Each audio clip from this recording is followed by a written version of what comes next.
Learn English through stories E51 PDF. Adapted and modified by Kulwant Singh Sandhu.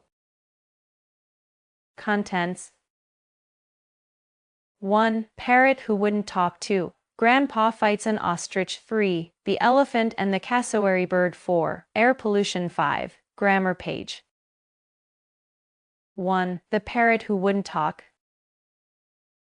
You're no beauty. Can't talk, can't sing, can't dance. With these words, Aunt Ruby would taunt the unfortunate parakeet, who glared morosely at everyone from his ornamental cage at one end of the long veranda of Granny's bungalow in North India. In those distant days, almost everyone, Indian or European, kept a pet parrot or parakeet or lovebird, as some of the smaller ones were called. Sometimes these birds became great talkers, or rather mimics, and would learn to recite entire mantras, religious chants, or admonitions to the children of the house, such as Parrot beta, Parrot, study child, study, or for the benefit of boys like me, don't be greedy, don't be greedy. These expressions were, of course, picked up by the parrot over a period of time, after many repetitions by whichever member of the household had taken on the task of teaching the bird to talk. But our parrot refused to talk. He'd been bought by Aunt Ruby from a bird catcher who'd visited all the houses on our road, selling caged birds ranging from colorful budgies to chirpy little manias, and even common sparrows that had been dabbed with paint and passed off as some exotic species. Neither Granny nor Grandfather were keen on keeping caged birds as pets, but Aunt Ruby threatened to throw a tantrum if she did not get her way, and Aunt Ruby's tantrums were dreadful to behold. Anyway, she insisted on keeping the parrot and teaching him to talk. But the bird took an instant dislike to my aunt and resisted all her blandishments. Kiss, kiss, Aunt Ruby would coo, putting her face close to the bars of the cage. But the parrot would back away, his beady little eyes getting even smaller with anger at the prospect of being kissed by Aunt Ruby. And on one occasion, he lunged forward without warning and knocked my aunt's spectacles off her nose. After that, Aunt Ruby gave up her endearments and became quite hostile towards the poor bird, making faces at him and calling out, "Can't talk, can't sing, can't dance," and other nasty comments. It fell upon me, then 10 years old, to feed the parrot, and he seemed quite happy to receive green chilies and ripe tomatoes from my hands, these delicacies being supplemented by slices of mango, for it was then the mango season. It also gave me an opportunity to consume a couple of mangoes while feeding the parrot. One afternoon, while everyone was indoors enjoying a siesta, I gave the parrot his lunch and then deliberately left the cage door open. Seconds later, the bird was winging his way to the freedom of the mango orchard. At the same time, Grandfather came onto the veranda and remarked, "I see your aunt's parrot has escaped." The door was quite loose, I said with a shrug. Well, I don't suppose we'll see it again. Aunt Ruby was upset at first and threatened to buy another bird. We put her off by promising to buy her a bowl of goldfish. But goldfish don't talk, she protested. Well, neither did your bird, said Grandfather. So we'll get you a gramophone. You can listen to Clara Cluck all day. They say she sings like a nightingale. I thought we'd never see the parrot again, but he probably missed his green chilies, because a few days later I found the bird sitting on the veranda railing, looking expectantly at me with his head cocked to one side. Unselfishly, I gave the parrot half of my mango. While the bird was enjoying the mango, Aunt Ruby emerged from her room and with a cry of surprise called out, "Look, my parrot's come back, he must have missed me."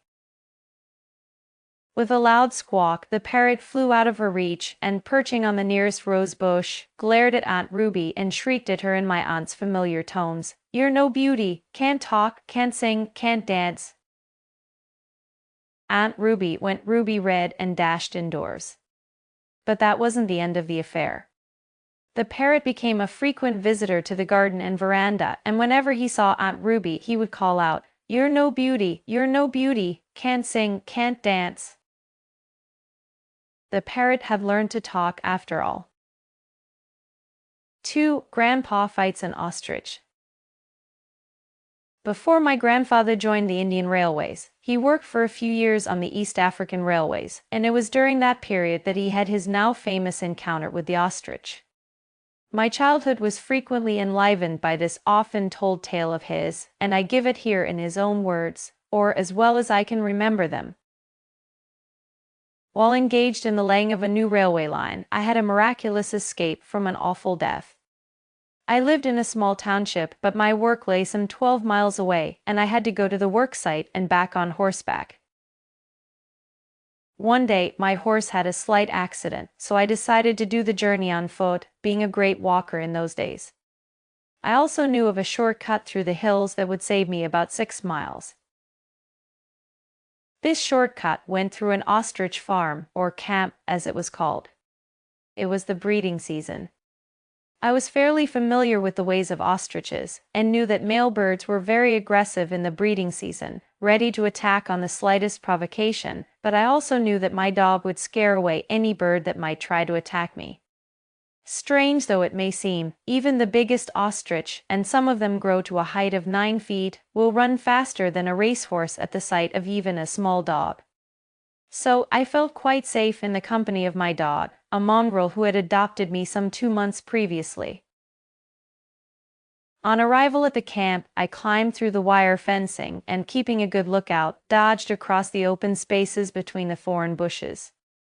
Now and then I caught a glimpse of the birds feeding some distance away. I had gone about half a mile from the fencing when up started a hare. In an instant, my dog gave chase. I tried calling him back, even though I knew it was hopeless. Chasing hares was that dog's passion. I don't know whether it was the dog's bark or my own shouting, but what I was most anxious to avoid immediately happened. The ostriches were startled and began darting to and fro. Suddenly, I saw a big male bird emerge from a thicket about 100 yards away. He stood still and stared at me for a few moments. I stared back. Then, expanding his short wings and with his tail erect, he came bounding towards me. As I had nothing, not even a stick, with which to defend myself, I turned and ran towards the fence.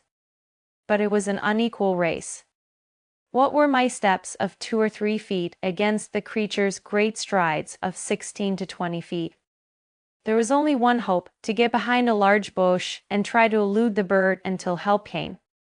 A dodging game was my only chance. And so, I rushed for the nearest clump of thorn bushes and waited for my pursuer. The great bird wasted no time, he was immediately upon me. Then the strangest encounter took place. I dodged this way and that, taking great care not to get directly in front of the ostrich's deadly kick. Ostriches kick forward, and with such terrific force that if you were struck, their huge chisel-like nails would cause you much damage. I was breathless, and really quite helpless, calling wildly for help as I circled the thorn bush. My strength was ebbing. How much longer could I keep going? I was ready to drop from exhaustion. As if aware of my condition, the infuriated bird suddenly doubled back on his course and charged straight at me. With a desperate effort, I managed to step to one side. I don't know how, but I found myself holding on to one of the creature's wings, quite close to its body.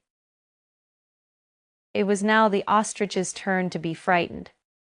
He began to turn, or rather waltz, moving round and round so quickly that my feet were soon swinging out from his body, almost horizontally. All the while the ostrich kept opening and shutting his beak with loud snaps. Imagine my situation as I clung desperately to the wing of the enraged bird. He was whirling me round and round as though he were a discus thrower, and I the discus. My arms soon began to ache with the strain, and the swift and continuous circling was making me dizzy. But I knew that if I relaxed my hold, even for a second, a terrible fate awaited me. Round and round we went in a great circle. It seemed as if that spiteful bird would never tire. And I knew I could not hold on much longer. Suddenly, the ostrich went into reverse. This unexpected move made me lose my hold and sent me sprawling to the ground. I landed in a heap near the thorn bush, and in an instant, before I even had time to realize what had happened, the big bird was upon me. I thought the end had come. Instinctively, I raised my hands to protect my face. But the ostrich did not strike. I moved my hands from my face, and there stood the creature with one foot raised, ready to deliver a deadly kick. I couldn't move. Was the bird going to play cat and mouse with me and prolong the agony? As I watched, frightened and fascinated, the ostrich turned his head sharply to the left. A second later, he jumped back, turned, and made off as fast as he could go. Dazed, I wondered what had happened to make him beat so unexpected a retreat. I soon found out.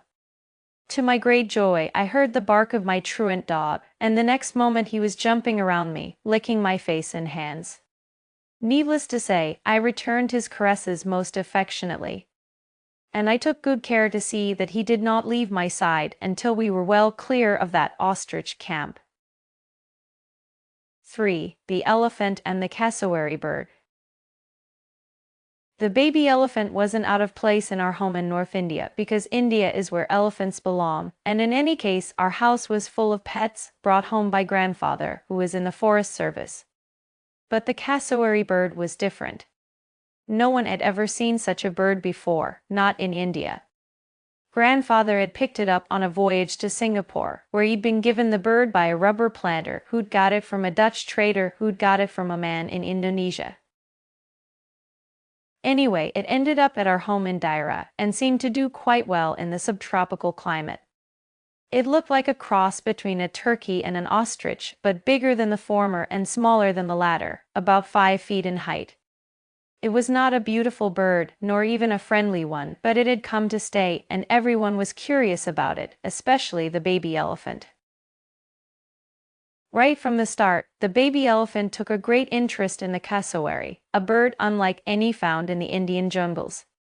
He would circle round the odd creature, and diffidently examine with his trunk the texture of its stumpy wings. Of course he suspected no evil, and his childlike curiosity encouraged him to take liberties which resulted in an unpleasant experience. Noticing the baby elephant's attempts to make friends with the rather morose cassowary, we felt a bit apprehensive. Self-contained and sullen, the big bird responded only by slowly and slyly raising one of its powerful legs, in the meantime gazing into space with an innocent air. We knew what the gesture meant. We had seen that treacherous leg raised on many an occasion, and suddenly shooting out with a force that would have done credit to a vicious camel. In fact, camel and cassowary kicks are delivered on the same plan, except that the camel kicks backward like a horse and the bird forward. We wished to spare our baby elephant a painful experience and led him away from the bird. But he persisted in his friendly overtures, and one morning he received an ugly reward. Rapid as lightning, the cassowary hit straight from the hip and knee joints, and the elephant ran squealing to grandfather. For several days he avoided the cassowary, and we thought he had learned his lesson. He crossed and recrossed the compound and the garden, swinging his trunk, thinking furiously. Then, a week later, he appeared on the veranda at breakfast time in his usual, cheery, childlike fashion, sidling up to the cassowary as if nothing had happened. We were struck with amazement at this, and so it seemed, was the bird. Had the painful lesson already been forgotten, and by a member of the elephant tribe noted for its ability to never forget? Another dose of the same medicine would serve the booby right. The cassowary once more began to draw up its fighting leg with sinister determination. It was nearing the true position for the master kick, kung fu style, when all of a sudden the baby elephant seized with his trunk the cassowary's other leg and pulled it down. There was a clumsy flapping of wings, a tremendous swelling of the bird's wattle, and an undignified getting up, as if it were a floored boxer doing his best to beat the count of 10. The bird then marched off with an attempt to look stately and unconcerned, while we at the breakfast table were convulsed with laughter. After this, the cassowary bird gave the baby elephant as wide a berth as possible. But they were not forced to coexist for very long. The baby elephant, getting bulky and cumbersome, was sold and now lives in a zoo where he is a favorite with young visitors who love to take rides on his back. As for the cassowary, he continued to grace our veranda for many years, gaped at but not made much of, while entering on a rather friendless old age. 4. Air pollution. Last summer I boarded a flight from the IGI airport. The airplane waited at the runway in a queue to take off for an hour, with the engines running. A lot of aviation fuel was wasted. Carbon dioxide, nitrogen oxide, and water vapor were released into the atmosphere. With the entry of many players in the aviation industry, pollution has reached the skies as well. With the number of airline flights worldwide growing and expected to skyrocket over the coming decades, the problem of delayed arrival and departure will obviously intensify. The inefficiencies in the air and on the ground caused by the system also mean wastage of fuel and excessive of CO2. No doubt, the air travel industry is coming under scrutiny for its role in climate change. Though aviation industry contributes only 2% of the total sea emissions. But with the rapid economic growth and ever-increasing affordability of air travel, this industry will only expand at a much faster pace than ever before, thus increasing the rate of carbon emissions. Aircraft emission pollutes the air and threatens to become one of the largest contributors of global warming by 2050. At present, pollution from the aircrafts is less than 3% of the environmental pollution, but it is believed that aircraft emissions are currently one of the fastest growing contributors to global warming. Available and a sustainable solution comes from the next generation jet biofuels made from algae or coconuts. Another sustainable alternative would be to put an analog traffic control system, which is installed in a few airports around the world. NextGen is the FAA's, Federal Aviation Administration, long-term plan to replace the current U.S. radar-based air traffic control system with one that operates using satellites and a global positioning system.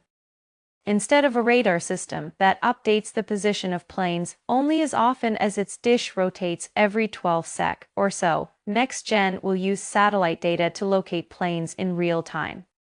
Instead of relying on time-consuming voice communication with a control tower, pilots will instantly know the location, speed, and direction of the planes around them. Every minute saved from a flight plan means fuel saved and carbon emissions averted. And with jet fuel costing about $1.75 per gallon, that save the airlines millions. 4. Grammar page.